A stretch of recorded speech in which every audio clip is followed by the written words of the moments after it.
What's going on, guys? Welcome back to Beyond Boundaries Podcast. I got two good friends of mine, two former teammates of mine right here, and this is going to be a good episode. I'm confident in it, just because I think I got two good, intelligent guests. Emphasis on intelligence, as we're actually almost breaking history. I feel like right now, man. The three of us sitting on this couch all came into Georgia Tech 2022, and we are all graduating this May. So that's three football players, we came in offensive line. I'm finished defensive line, but not only did we stay at the same school throughout the transfer portal era, but we're actually graduating. So in 3 years, so definitely some things that we have in common, some things to kind of talk about. So I mean, that honestly can just be the first topic, like. And that, as y'all know, or as I'm trying to portray to the fan, like, as athletes, we are so much more than just football. So with us being, three individuals graduating 3 years, not only did we have to, like, be intentional about it, because that's not something that just happens, but, we had to find the importance of it. We had to find a reason. So kind of just talk about that whole process and, like, y'all graduating in 3 years. I mean, I kind of early on knew I wanted to do that. It was mainly because, after 3 years, I wanted to give myself an opportunity to transfer somewhere if things weren't working out. So I'd have 2 years left, and then really just had to get in there and talk to John, our advisor. And, Shout out John Carter. Shout out John. John to go. Make sure that, like, me and John, pretty much we sat down and crafted a academic calendar from, like, my second semester freshman year to now as, like, how am I going to graduate? And the thing that really helps is like staying for the summer.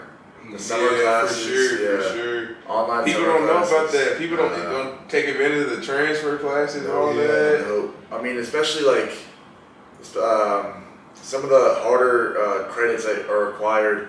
If you do them in the summer online, it's a smaller course load. It's definitely more doable to like get those classes done than like if you had to take like computer science and for sure, stuff like that. No, that's facts. Like people hate accounting here, but that was an AMC class in Atlanta Metro. But my whole thing with 3 years was like it was kind of the same thing. Be able to graduate and then like be able to transfer out with 2 years left, but it's kind of weird because like I know both of y'all are business, right? I kind of wasn't planning on graduating in 3 years.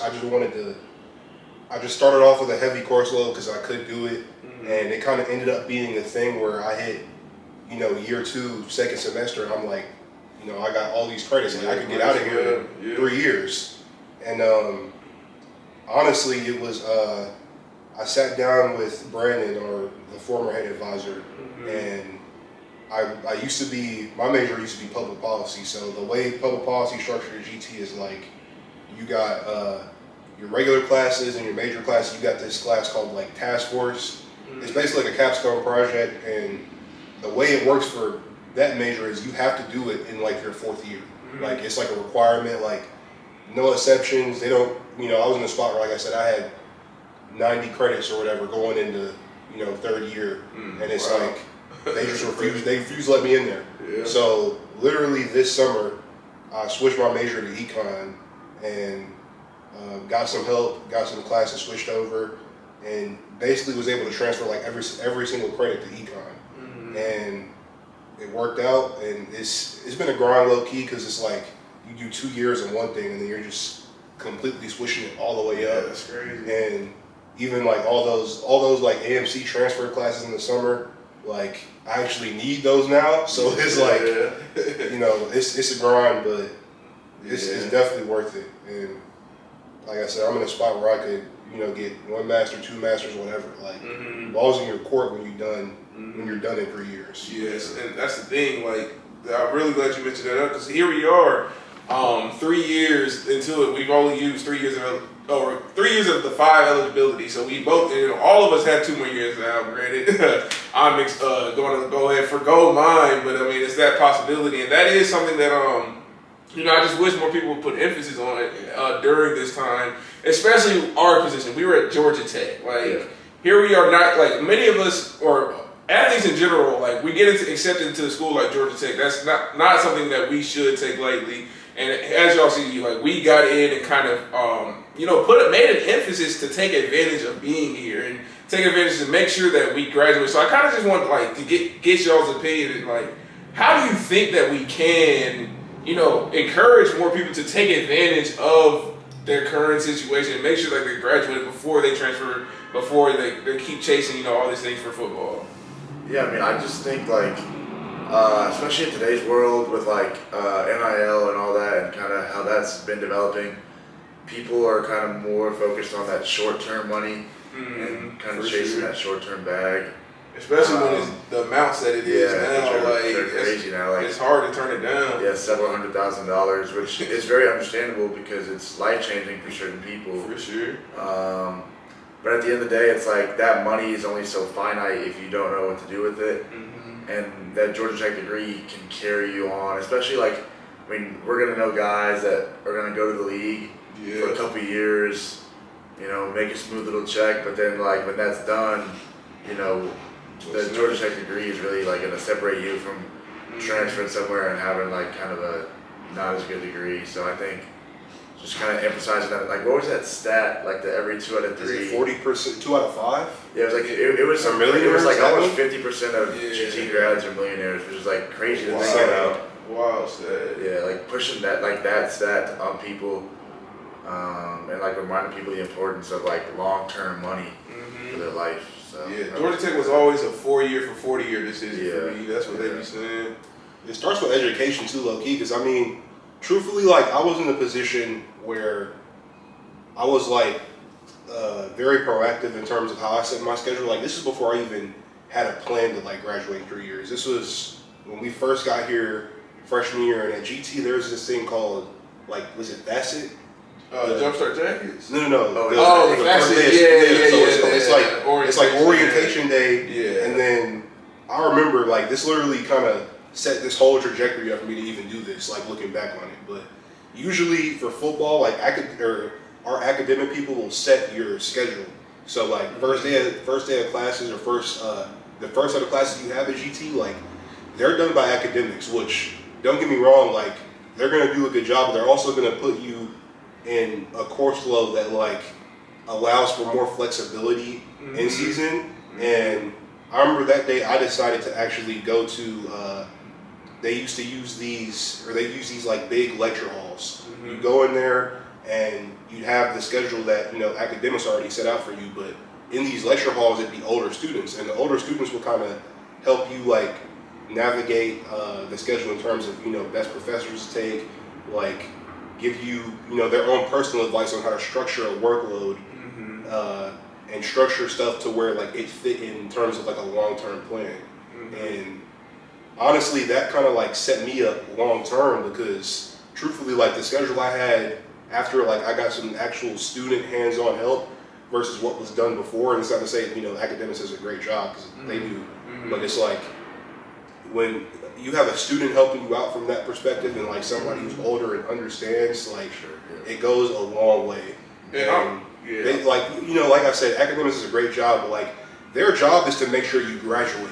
Their job is to make sure you graduate, as fast as possible. Like, so they aren't gonna know kind of the ins and outs the same way that you could as an individual if you kind of take the onus upon yourself, because you know yourself at the end of the day. Sure. Yeah, I'm so glad you brought that up, honestly, because there is so much like available help for us on campus that we don't take advantage of at all. Just because like, we don't really think about it. We don't really have to. Like you said, like academics does a terrific job for like putting our schedule. But like, to your point, because I remember I looked at my schedule one time and I just really looked at it. And at first, like I was like, okay, it's cool, but I tried to like really envision myself going through the day, like doing it. And I'm like, I don't know how much this will work, and I don't know if this is the best thing. So I remember that semester I ended up switching to 2 online classes instead of having tons of in-person classes, and it changed the whole semester for me. It made everything so much easier, and it's crazy because like I feel like I'm somebody who like notices stuff like that, but like the fact that I didn't even like pay attention on that day to like talk to those people, and I'm somebody who like looks for that stuff. I just know that like the normal athlete wouldn't even think to go talk to like somebody at that orientation like you did to like really learn. Yeah. So yeah, it's actually a phenomenal point that you brought that up. I'm glad. I hope that the listeners take advantage of that, man. Like anytime you see those little booths and stuff, those people are there for a reason. Yeah. Most of the time they're volunteers. They're bored anyways because nobody's really talking to them. So like, go ahead, ask, inquire. Like really try to do your best while you're here to get the most out of it. They're there to help you. Like yes, truthfully. seriously. And now that I'm thinking about it, I realized I didn't even introduce who we have on the show today. So yeah, like I said, these are two of my former teammates. I'll let them introduce themselves. I'm Brandon Best. Came in same year as these two, 2022 offensive linemen, and we'll get into it later. But yeah, graduating in May, and I'm currently in the portal right now, kind of going through that whole process as a grad transfer. Okay. Yeah, Ryan Purves, also third year, played O-line. All came in together in the same room with Coach Key at one time. Coach Key as an O-line coach. And then, me and Jamin had that bond as preferred walk-ons. We came in, and that was, something that made us closer. So, yeah, I mean, it's been a quick ride as of yet, but, it's gone by really fast, but it's definitely been, I think a good experience. So. And this is definitely a unique experience because me and Purves talk about it all the time, and Brandon, I'm sure you would be agree, but like, when you really think about like the people who were in our original class, like I remember when we first got to college, just what they say, wet behind the ear freshmen, like just knew, like I remember seeing our whole class and really thinking, okay, this is the future of Georgia Tech. This is the people who are really gonna be rocking with it. Like you building bonds, you try to get cool with everybody. You know what I'm saying? You start hanging out and everything. Fast forward here 3 years. Man. You look at the people who were in the original class, it's crazy. And like that's just the nature of the dynamics of the transfer portal. I don't think it's anything specific to Georgia Tech, but it's just the nature. Like, and I think that's something that as audience y'all don't think about at all. Like, and coaching change too. Yeah, seriously too. Or the coaching change was for in season. Yeah, in season. But then I was saying too because I forgot he got promoted at the end of the season. But y'all don't think about how like our whole team, like everybody you hang out with, like I consistently felt like I was having to like make new friends on the team and stuff like that. So I just want to hear, like, I want to hear y'all go into that more. How did y'all feel about new team every year? Like here it is third year and you still feel young. Like I remember I still felt young last year, but Coach Key had everybody who was like, raise your hand if you've been here since the coaching change or whatever, and you looked around, you're like, whoa, like, okay, I've really been here longer than 60, 70% of the team. So just go ahead, speak on that real quick. I mean, it's crazy. Like, you mentioned we all came in, like, freshmen, and, like, I know you remember we used to sit at lunch and talk about who's playing first and stuff, and it was crazy because out of that core group, it was mostly we kind of had our little, like, that PWO table, and when the coaching change was made, I don't know, most people may not know, but like the coaches have that 1 year period where they can kind of make whatever roster changes they want. They can make a lot of roster changes. Yeah. And a lot of roster changes were made. Yeah, so I mean, I would say like 75% of those guys after the first year were gone like that. Yeah. So like that already was crazy, kind of losing a lot of the guys that you came in with immediately, and then I mean, even, now, like, I would say, because I'm, like, I guess the last one left at Tech, but, I mean, I'm probably, for how long I've been at Tech, top 5, 10-year person on the team. You probably are. Which is crazy, because I'm a third year right now, so that's kind of wild. And, like, fortunately, like, the guys we brought in have all been really cool. Like, there really hasn't been too many guys that we brought in that really were like just like not cool people, or like we kind of feel like we have a really tight locker room in my opinion. For sure. Like I feel like we kind of all get along with each other, and definitely could be improved in some areas and stuff. But I feel like overall, like you could, I think like Jordan mentioned it that one day, like you could bring like 5 random guys and put them together, and like they could chop it up and have a good time. Yeah, so, that is a good quality we have. Yeah. But, yeah. I mean, I was trying to think of it while y'all were talking, like how many people are from our class that came in together that are like still there playing, I mean, I think I counted like 8 the other day, maybe. 8? Yeah, because I'm thinking more like 4. You got Kyle, Efert, Bird, Kyle, Bird, Rod, CP, me, Hollerback, DJ. Oh, I forgot about DJ. Probably about 7 or 8, probably. Dude, like, how many were in that class? It was that class 30. was It was that class almost was 30. massive too. That class was huge. But I mean, you just like it's just the nature of the business, like, and you get used to it. Yes, Especially it's like you kind of just learn it. Some of those things you learn as you go, but at the same time, it's weird because like the idea of it was like that after he first got the job, and all those roster changes were made after that first spring. Like that's kind of like, if I'm not mistaken, I could be very wrong, but I feel like that's definitely a newer thing in terms of the just because of the transfer portal now, the amount of guys. Like sense. obviously every team makes roster changes, and that's just like history. But like it's kind of a new thing, like in our era of football, for teams to get rid of 20 guys, and then like rework a whole entire roster in the course of like a season. Like that's something that like that's new for us. Yeah, this year I think Key said that we had almost 40% roster turnover. Yeah. Sheesh. And I mean, previously, pre-transfer portal would be like blowing up. It was probably anywhere from like probably 15% turnover. Really, but even if you were senior heavy, it was never 40%. Yeah, no, I mean, even if you were a senior heavy team, it was like maybe 20-25%. But 40%, almost half your guys each year. When you think about graduating, draft, transfer out, and then you bring in the recruits and the transfers in, I mean, it really is like each year is a new season. And it doesn't help that it's a new coach on defense too. Yeah. And then it was a new coach. Oh, so it was is this the third defensive coordinator since we've been here? Yeah. So we came in with Thacker. He had 2 years, and then when Thacker got Shearer, yeah, and then they brought in Santucci. Seriously. So this will actually be 4. This will be 4. So 4 is crazy.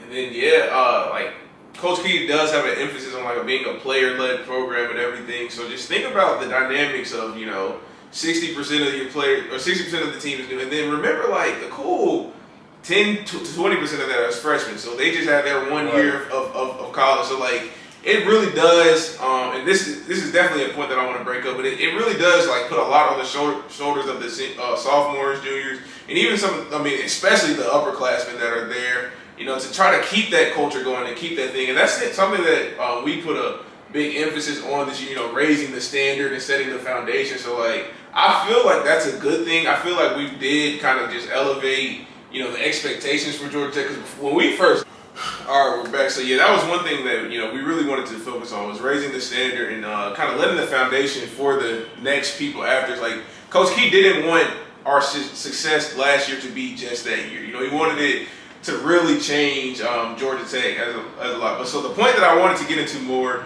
is I really think that our class specifically did a great job, because we came in freshman year, had the coaching change. And you look at like the sophomore year, a lot of us were leaders. Like even the ones who weren't playing, like, I felt like we were leaders as preferred walk-on group, really handling things there. And then you got the leaders who, were making plays on the, I don't want to get into specifics, but there was a lot of players who played that year. But I think that we, in our class specifically, was like a class that, we came in thinking like Georgia Tech's not going to be the same Georgia Tech. Like, I feel like we were like a class where like, we're going to make this a winning culture. And like, I feel like when you spoke among the class of 22 at Georgia Tech, like we all view the future very successful. I get that every school is like technically supposed to do that, but I feel like we were the ones who like really made that happen, Yeah, I mean, it's like when we came in, the 3 years prior, they were like 3-9, 3-9, and then 3-7 during COVID, I think. Yeah. So like, when we first came in, like people were still talking about that, and we were just kind of like, like, why are we still talking about this? Yeah. And even like the first year we were here was still like somewhat disappointing. Like we went 5-7, we didn't make a bowl game and stuff. But like we just knew like that was like the beginning of the turnaround, and like we were gonna fix things from there. And then Obviously, Key came in, and I do credit Key with doing a good job of like developing a mentality and stuff like that. And I think that our class kind of embodied that and embraced that. Kind of being, because a lot of people, as we previously mentioned, like he brought in a lot of new guys, but I feel like our class, being that freshman and sophomore class, had a lot of guys that were already around Key and stuff like that. So we kind of were some of the leaders that like we knew what he wanted in the program and all that stuff. So I feel like that's kind of how we were able to kind of lead that charge, and I do think that we definitely helped kind of spur that turnaround. So it's crazy. Like the interesting thing about that too is like when you think about the fact that, like you said, like our class was kind of like the start of, like, I guess all of us kind of had a mentality of like the team we were coming into is not like this 3-win team of the past. Like everybody in our class like had that mentality that we were going to be like an actual like force as a team. Seriously. Which, like I was saying, it's just crazy to think about, especially considering like that class, and then even less so I think the class of 2023. Like in terms of snaps played, is not a lot of guys either, which is like the craziest part about that. Like it's not like, like everybody in our class, because I mean most of our class is probably transferred out now. I would say most, a lot of it, but it's like even with that, like the impact is still kind of there. Yeah, for sure. Like I was saying, like those two classes, like from 2023, can you think of anyone that from that class that's? I mean, 2023 was the Eric class and stuff, but obviously they've transferred. But I mean, in terms of playing time, not too many guys, to be honest with you. Yeah. Ethan. Yeah. But I mean, even with that, like I'm saying, like you got two straight classes of guys, and obviously last year don't really count because they're a true freshman. Like really 3 straight classes of guys that don't have a lot of snaps played, but it's like you still have this like culture you're kind of building up, and like even if you don't play that doesn't come from nowhere. Like you feel me? Like, it doesn't matter how many snaps you play. You bring in a class of guys that like have that mentality, like that goes a long way for your program. Like even if they don't have a snap on the field. Yeah, and it was really to Purves' point. Like I really think that throughout the years we had a really good locker room. Like of course we had some differences in some instances, but I feel like that's just college football. Like at the end of the day, you're bringing 18 through 23-year-olds from across the country all together. Like of course there's going to be moments of fusion, moments of tension. But like you said, that was a really good point. Like if you really bring 5 random people from the team, like the conversation will be smooth. Like it won't be a dead conversation. And I'm confident that you can't say that about a good bit of programs. A lot might not be all. A lot might still be conversational and all. But I do think we had a very good locker room. But we talked a lot about our time at Tech. But again, only one of us is currently still in the team. So, while we're here, we have the interesting opportunity to really hear from somebody in the portal. Because, a lot of y'all see these players get in the portal, but y'all don't really, that's really all y'all know. And that's kind of, I've always wanted to shed light on the things that y'all don't know on this podcast. So while we have Brandon, I just want you to, describe, and, you could really answer it however you want, but just kind of give some insight to the people on what it is like being in the portal, because for what they know, all they know is one moment you're on a team and then it's quiet until you're on another team. So what is this process like right now? Before I even get into that, all right, I'm gonna just say this because this is something that I always I see fans talk about it, and it just I don't know, it's very interesting to me, the dynamic of the whole thing. Like people get angry with guys and this isn't a part of my situation. Obviously, it was nothing but positivity. But people get angry with guys for hitting the portal, making that decision, and to an extent, I get it, right? I really do. Obviously, you're a fan of a team. You don't like to see people leave. It is what it is. But what I can't wrap my head around is why for so many, fans or casual observers, it turns into a personal thing. Yeah. It's never. It's not personal. It's never personal. People in everyday life change, jobs. Change is just a constant in life. So I've never gotten how the portal among, you know, fans has gotten so like tribalistic and like personal, and you think it's, you know, like a shot at the team you're leaving. It's never really that. It's really, I think it's inconsiderate of like the whole Yeah. dynamic and like what's really going on, because like Everybody has their own reasons. seriously, And a lot of we touched on it earlier in terms of roster changing, but like a lot of fans don't know that like a lot of guys in the portal are asked to leave. That's not like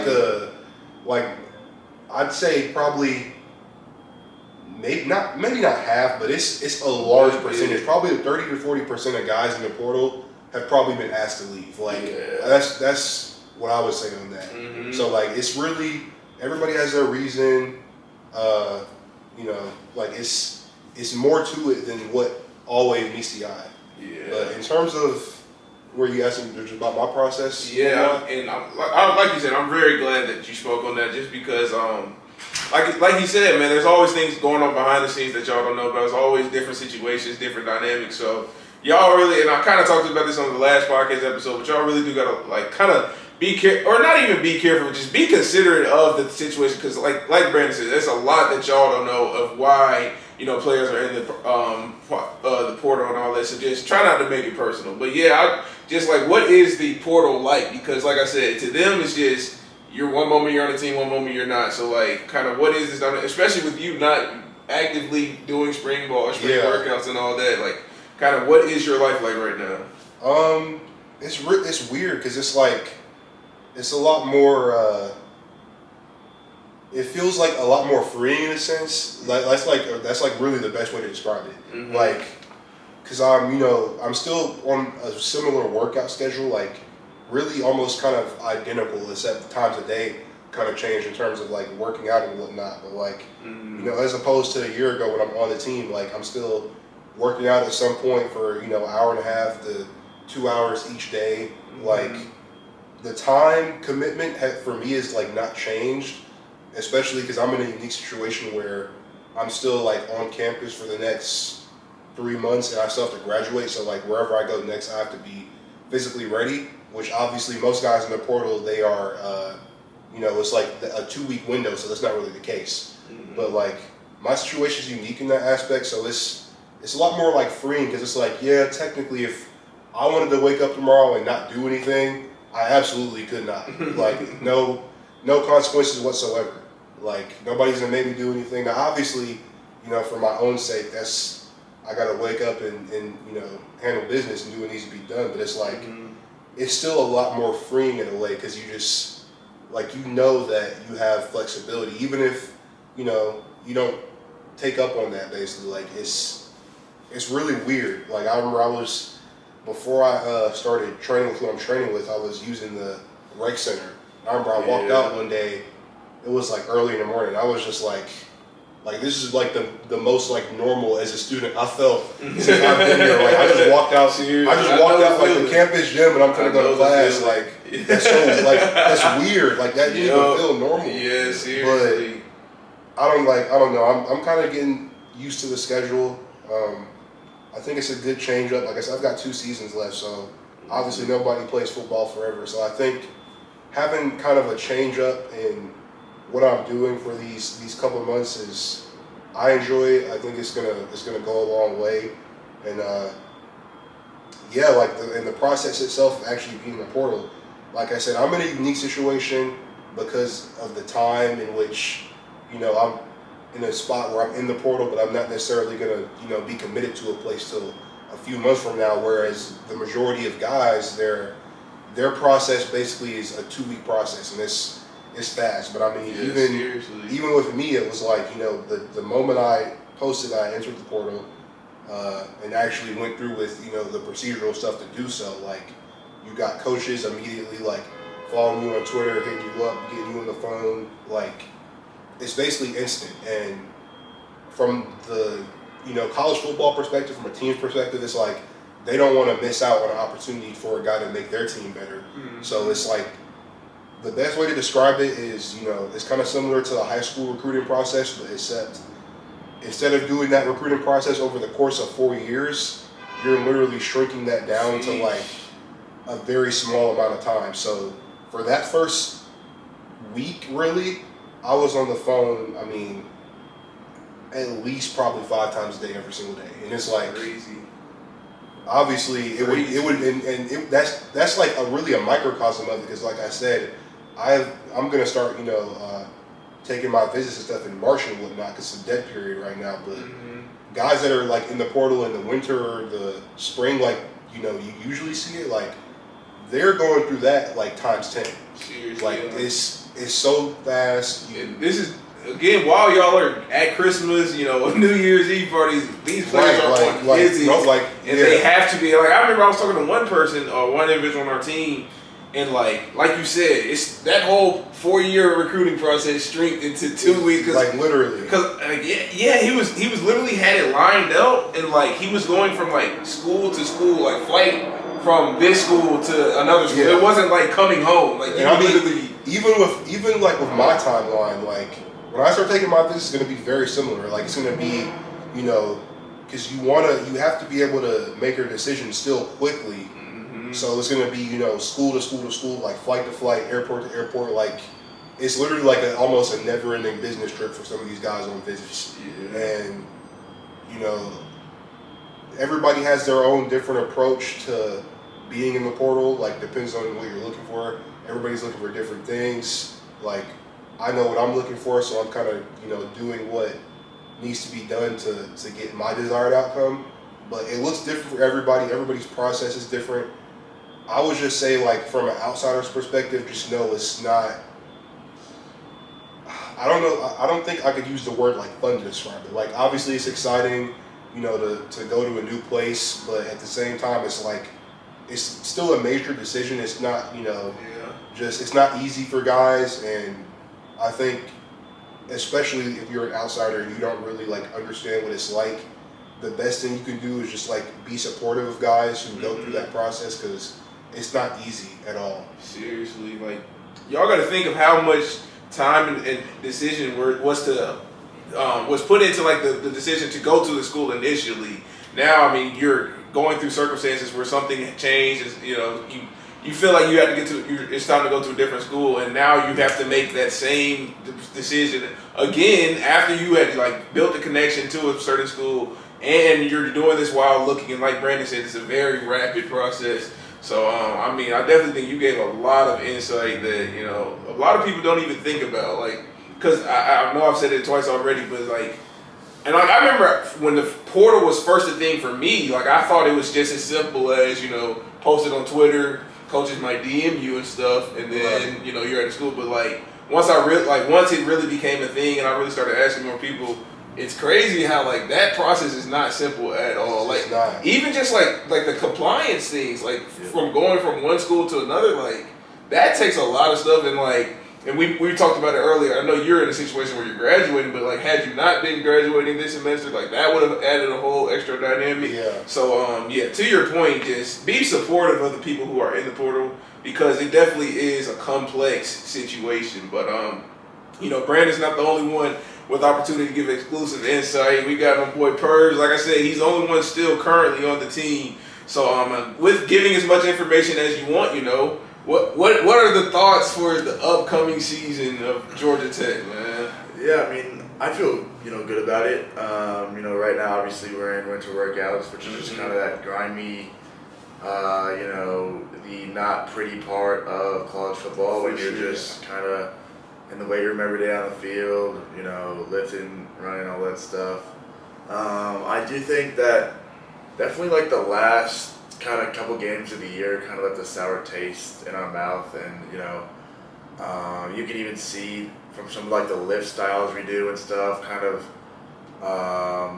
like especially going back to that like UGA game and how we lost in the 8 overtimes, which was obviously really tough. Just kind of an emphasis on finishing and everything we do, and just definitely like all the coaches kind of definitely came together and said, and players too, and we're like, hey, we need to definitely focus on that aspect. So like, as y'all know, like we'll end with abs typically most days. So AJ, our head strength coach, who's phenomenal, in my opinion. Yeah, does a good job.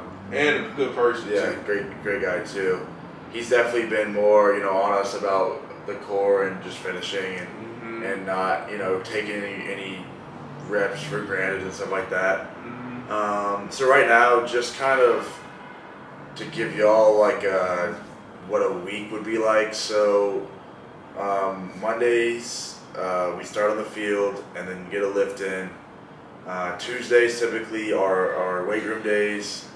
Wednesdays we got a thing called team competition. Good old team comp. Team comp. And, team comp obviously is just there's about 10 teams randomly kind of drafted by some of the leaders, and you're just kind of competing against like another team and really battling. And the biggest part of that obviously is to build mental toughness, because that's kind of all like winter is, obviously building physical toughness, but there's also a huge component of mental toughness and pushing yourself past limits.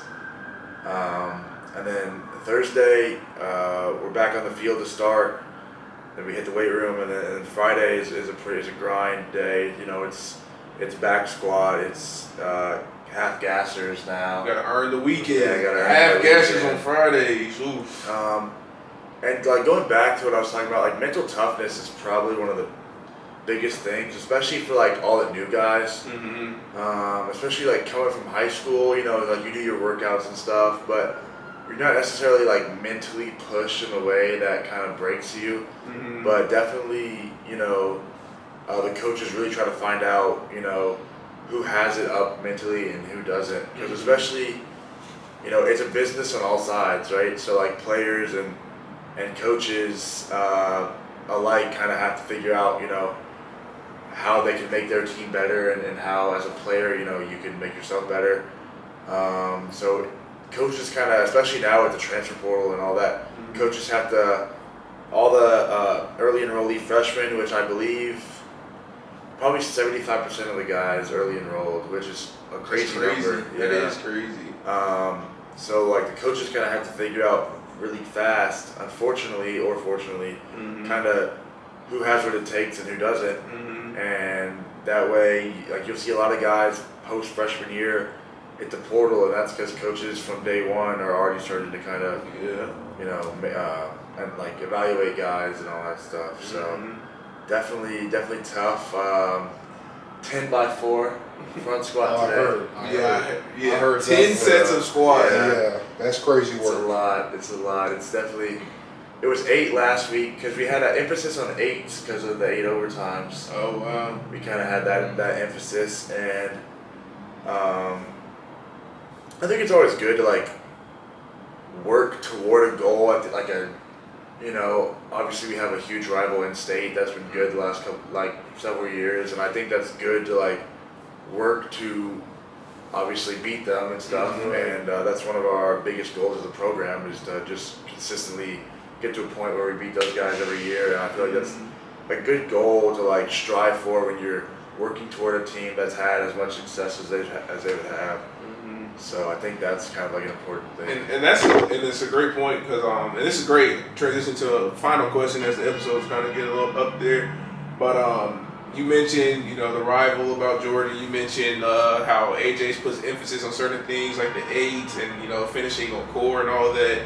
And it's a lot. I'm glad this is insight that the audience will love, because I actually dropped a video on how we went from 3-9, 3 straight years, to the recent success. And this is just a start. I feel like the program is going to be a lot better going forward.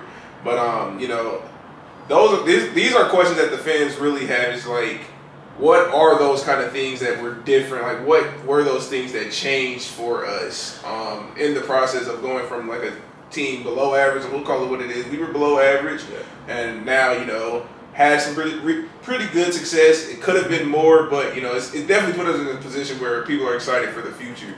So just in our time here, you're like, what were the things that y'all noticed? I mean, I definitely, and I'm sure y'all probably feel the same way. Just like, obviously, like we already talked about, like our mentality. I think as a whole team, I think when Key came in, basically it was like, if you don't think you're gonna win, like don't be here. Seriously. Because in order for you to go out and have success, and we've had some great wins, like Miami's, the UNC's, some good ranked wins. it's kind of that mentality going into the week of like, obviously, yes, like, you know, playing a Power 4 schedule now, you know, ACC has some very good competition and that you're going to see week in and week out. Like, you have to be mentally prepared of like, yeah, this is a good team, but also, yes, we can go in there and we can out-physical them, we can dominate them, and we can win the game. And it's kind of having that, it's not like, obviously, like, y'all have heard it, the coaches kind of say this a lot, it's not like arrogance, but it's kind of like that quiet confidence of like, we know the work we put in, and we know that we're gonna go in and we're gonna win. And the thing about it is like we can that's something we have proven, you know, like that's not something that we're just saying. Like we have literally went out there, beat Miami, we beat whoever. Like UNC hasn't beat us in 4 years or whatever. So like it's shown that at times we're definitely capable. It's just about, you know, being consistent with it. And then like, I mean, like y'all probably like from our freshman year anyway, like just the amount of like BS that guys on the team. Yeah, I was gonna say that's a huge one. Yeah. Like kind of like removing distractions. Like as unfortunate as it is to like say that, that's just the truth. Like it's not really any like we don't have any guys that would be, you know, prone to like off the field issues and we didn't have like a bunch of that. Don't get me wrong, but like it's definitely like kind of just a no nonsense type of. Like think about how long we've been. Like Coach Key brought it up a lot. We've been a really long time without like an incident. You know, like him getting a call saying so and so happened, or an incident that would put us on the news. Like think about that as Georgia Tech fans, and I don't want to throw any other schools under the bus, but you know, y'all can see what I'm trying to allude at. Like there's other schools who have consistent issues with that. And we were a school like you said, like never really had much of those off the field issues. So yeah, I do think a lot of toxicity was removed and all that. And like going back to your question, like kind of what that new staff did was like they implemented like accountabilities and stuff. So like accountabilities for y'all that don't know is like whenever someone is like late to a lift, misses a lift, late to any meeting, like misses class, that stuff. Seriously. You have a 6 a.m. Which is an accountability, and 6 a.m.s are not fun. You know, you gotta wake up early. The whole group chat knows too. Yeah, the whole group chat. Your position group gets texted. Your position coach, you know, your OC, everyone knows that you had a 6 a.m. So it's definitely like that good peer pressure that kind of is like you don't want to mess up and all that stuff. Not only for those guys to not like think, oh, like, you know, this kid always messes up, but also for yourself, because obviously 6 a.m.s aren't very fun at all. So some of that stuff. So I mean, I think that overall it was just kind of like the mindset, and then obviously like tightening up the screws, I guess, on like how, you know, we went about our business and how we handled ourselves and like conducted ourselves in like a manner of like we're gonna win in everything we do. Like, I mean, another point. And like I guess it ties it all together. Like in the last couple of years with Key, we've had like highest team GPAs we've had like ever. Yeah. So I think like stuff like that. Well, like GPA may not directly go in the win-loss column, just but like the that. Things that, you know, things that it go says into something. like the things that go into having a good GPA really just help you as a team overall. So you got anything else, Brian? Yeah, I think I was gonna say like as it goes with mentality, like I would say that's the biggest thing, and some like literal direct evidence of that is like, and GT fans would know, obviously like casual observers, that 2018 or 2020, 21 era, like people kind of didn't really pay attention to GT, but like the amount of NFL guys on those teams, like far more than we've had the past. I mean, 2021 alone, I think, was more NFL guys than probably that we're gonna have like this year or last year. And obviously, like you have so many NFL guys, and translates to 3 wins like consistently. Like that goes to show you.